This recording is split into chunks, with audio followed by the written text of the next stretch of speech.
नमस्कार दोस्तों, स्वागत है आपका आज के मुख्य समाचार में, जिसमें सबसे पहली बड़ी खबर में जिक्र बिहार का, जहां पर लालू यादव ने कहा कि हिंदुओं के शवों को दफना रही है सरकार और कफन तक नसीब नहीं। इसी के साथ दूसरी बड़ी खबर में आपको बताएंगे कि महाराष्ट्र, झारखंड समेत देश के कई राज्यों में बढ़ा लॉकडाउन। आपको बताएंगे कि कहां कहां लगी है पाबंदी। और तीसरी बड़ी खबर में जिक्र होगा किसान आंदोलन का। नरेश टिकैत की अगुवाई वाले धरना स्थल यूपी गेट पर पहुंची ईंटें, एक्सप्रेसवे पर पक्के निर्माण का हो रहा प्रयास। दोस्तों, हर एक खबर की गहराई में आपको ले जाएंगे, लेकिन उससे पहले अगर आप भी मोदी सरकार की नीतियों का खुलकर विरोध कर रहे हैं तो आप अभी इस वीडियो को लाइक कीजिए और इस लाल बटन को दबा के चैनल को फ्री में सब्सक्राइब करके घंटी बजाकर कमेंट में लिखिए जय हिंद। दोस्तों, रुक करते हैं तमाम बड़ी खबरों की तरफ। लालू बोले, हिंदुओं के शवों को दफना रही सरकार, कफन तक नसीब नहीं। जी हां दोस्तों, बिहार और उत्तर प्रदेश के बीच गंगा नदी में बक्सर और गाजीपुर के पास मिले शवों को लेकर सियासत थमने का नाम नहीं ले रही है। यह मामला काफी तूल पकड़ा चुका है और इस पर पटना हाईकोर्ट के अलावा केंद्रीय जल शक्ति मंत्री गजेंद्र सिंह शेखावत तक संज्ञान ले चुके हैं। अब बिहार के पूर्व मुख्यमंत्री और राष्ट्रीय जनता दल के राष्ट्रीय अध्यक्ष लालू प्रसाद यादव ने सरकार पर इस मसले को लेकर बड़ा हमला बोल दिया है। लालू ने कहा है कि जिंदा रहते इलाज नहीं मिला और मरने के बाद हिंदुओं के शवों को दफनाया जा रहा है। बक्सर और यूपी के बीच गंगा में मिले शवों पर राजद और पूरा लालू परिवार लगातार हमलावर है। इसी कड़ी में लालू प्रसाद यादव के आधिकारिक ट्विटर अकाउंट से बुधवार की देर रात बयान जारी कर कहा कि जीते जी जिन्हें ऑक्सीजन, बेड, दवाएं और इलाज नहीं मिला, उन्हें मरने के बाद लकड़ी और कफन तक नहीं मिल सका। शवों को दुर्गति के लिए गंगा में फेंक दिया गया, कुत्ते उन्हें नोच रहे हैं। हिंदुओं के शवों को दफना दिया गया। कहां ले जा रहे हैं देश को? उत्तर प्रदेश के गाजीपुर और बलिया जिले को बिहार के बक्सर जिले में गंगा नदी अलग करती है। इन तीन जिलों के बीच गंगा नदी में अब तक 100 से अधिक शव बक्सर का प्रशासन गंगा से निकाल चुका है। बक्सर के जिला प्रशासन और बिहार सरकार का दावा है कि ये सभी उत्तर प्रदेश से बहकर बिहार की तरफ आए हैं। एक साथ बड़ी तादाद में शवों को देखे जाने के बाद स्थानीय प्रशासन ने जेसीबी से गड्ढे खुदवाकर सभी शवों को दफना दिया था। इससे पहले कई शवों का कोविड टेस्ट करने के लिए सैंपल लिया गया। बक्सर जिले के स्वास्थ्य विभाग ने कई शवों का प्रशासन के अनुरोध पर पोस्टमार्टम भी कराया था। रुक करते हैं अगली खबर की तरफ। महाराष्ट्र, झारखंड समेत देश के इन राज्यों में बढ़ा लॉकडाउन, जाने कहां कहां लगी पाबंदी। जी हां दोस्तों, देश में कोरोना की दूसरी लहर से हाहाकार मचा हुआ है। दूसरी लहर की चपेट में देश के ज्यादातर राज्य आए हैं। ऐसे में कोरोना के खिलाफ लॉकडाउन को सभी राज्य एक हथियार के तौर पर इस्तेमाल कर रहे हैं। देश के सभी राज्य कोरोना संक्रमण की चेन को तोड़ने की कोशिशों में जुटे हुए हैं, जिससे देश में कोरोना संक्रमण की इस बेकाबू रफ्तार को कम किया जा सके। इसके मद्देनजर देश के कई राज्यों ने कोरोना वायरस लॉकडाउन को बढ़ाने का फैसला किया है। इस राज्यों में महाराष्ट्र, झारखंड, केरल जैसे तमाम राज्य हैं। इसके अलावा कई राज्य ऐसे भी हैं जहां पहले से लॉकडाउन या लॉकडाउन जैसी सख्त पाबंदियां लगाई जा चुकी हैं। आइए जानते हैं भारत में कोरोना वायरस लॉकडाउन की वर्तमान स्थिति क्या है, ये कितने राज्यों में बढ़ाया गया है और किन राज्यों में सख्त पाबंदियां लागू है। महाराष्ट्र में 15 दिन बढ़ा लॉकडाउन। महाराष्ट्र में लॉकडाउन को 15 दिन के लिए और बढ़ा दिया गया है। कोरोना महामारी के खतरे को देखते हुए महाराष्ट्र सरकार ने आगामी 1 जून तक राज्य में लॉकडाउन बढ़ा दिया है।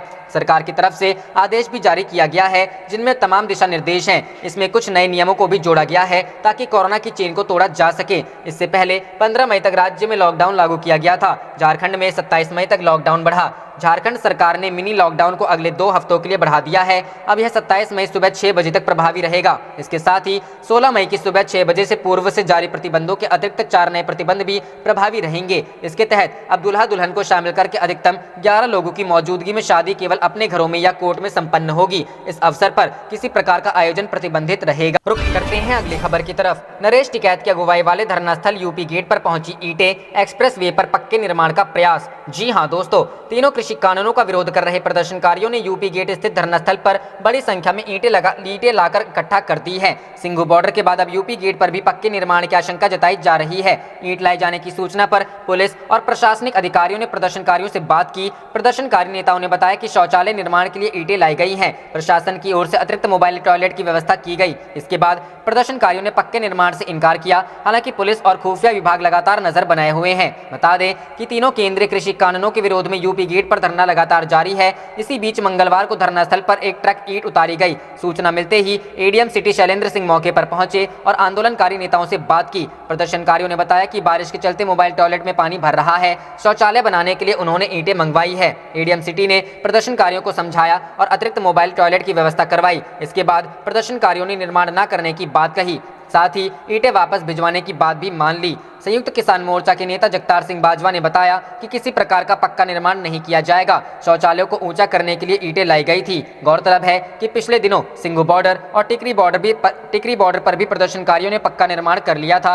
एडीएम सिटी शैलेंद्र सिंह ने बताया कि धरना स्थल पर नजर रखी जा रही है, किसी भी प्रकार का पक्का निर्माण नहीं करने दिया जाएगा। प्रदर्शनकारी नेताओं ने शौचालय के लिए ईंटें मंगवाई थी, उनके लिए मोबाइल टॉयलेट की व्यवस्था कर दी गई। रुख करते हैं अगली खबर की तरफ। कोरोना काल में उन्नाव के 14 स्वास्थ्य केंद्रों के प्रमुख ने की इस्तीफे की पेशकश, उत्पीड़न का लगाया आरोप। जी हां दोस्तों, उत्तर प्रदेश में कोरोना वायरस की दूसरी लहर का प्रकोप जारी है। इस बीच यूपी के उन्नाव जिले में 14 स्वास्थ्य केंद्रों के प्रमुख ने बुधवार 12 मई को अपने पदों से इस्तीफे की पेशकश की है। इन 14 स्वास्थ्य केंद्रों के अधीक्षकों ने आरोप लगाया है कि वरिष्ठ प्रशासन के अधिकारियों द्वारा कथित उत्पीड़न और गलत व्यवहार किया जा रहा है। यह मामला उस वक्त सामने आया जब एक दिन पहले जिला प्रशासन ने फतेहपुर 84 और असोहा प्राथमिक स्वास्थ्य केंद्रों के प्रभारी अधिकारियों को हटा दिया है। हालांकि जिला प्रशासन ने आरोपों से इनकार किया है और दावा किया कि दोनों अधीक्षकों को नीति के अनुसार ट्रांसफर कर दिया गया है। विवाद को सुलझाने के लिए जिला मजिस्ट्रेट रविंद्र कुमार ने आज गुरुवार को अपने कार्यालय में सभी 14 स्वास्थ्य केंद्र के अधिकारियों को एक बैठक के लिए बुलाया है।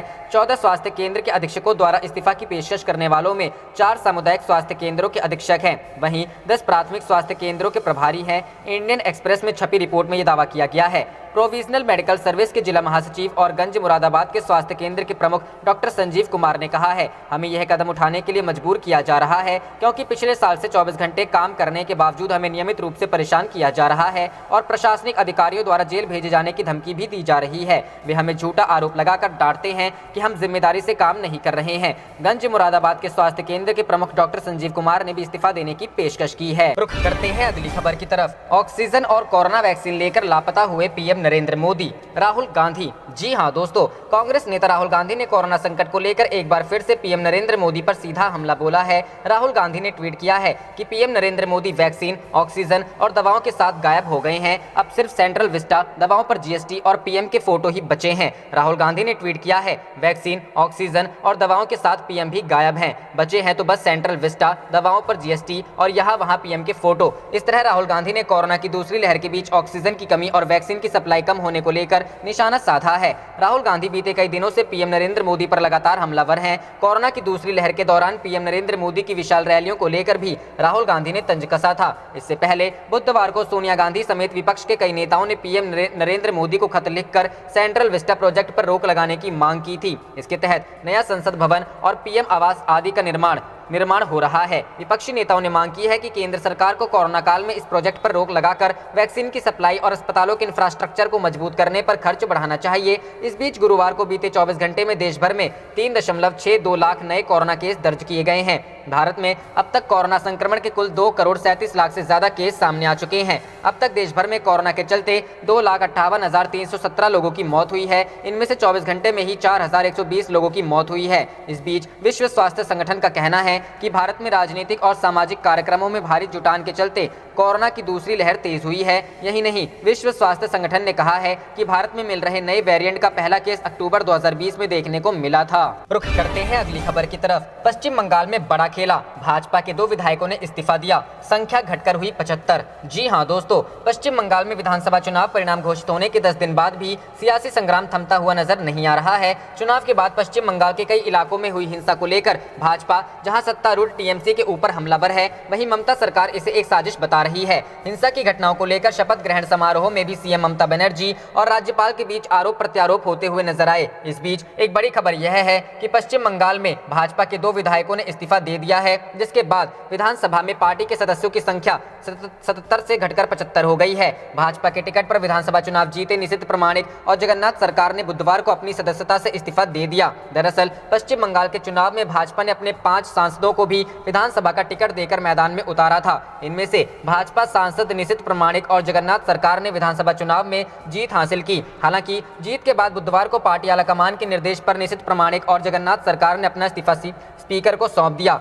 वहीं निशित प्रमाणिक और जगन्नाथ सरकार के इस्तीफे को लेकर टीएमसी ने भाजपा पर निशाना साधा है। टीएमसी ने इस मामले पर कहा कि भाजपा लोकसभा में अपने आप को सुरक्षित रखना चाहती है, इसलिए अपने सदस्यों से इस्तीफे दिलवाए हैं। इसके साथ ही राज्य में भाजपा विधायकों को केंद्रीय सुरक्षा दिए जाने के मामले पर टीएमसी ने कहा यह जनता के टैक्स के पैसे का दुरुपयोग है। आपको बता दें कि निशित प्रामाणिक और जगन्नाथ सरकार सहित कुल 5 सांसदों को भाजपा ने विधानसभा का टिकट देकर चुनाव मैदान में उतारा था।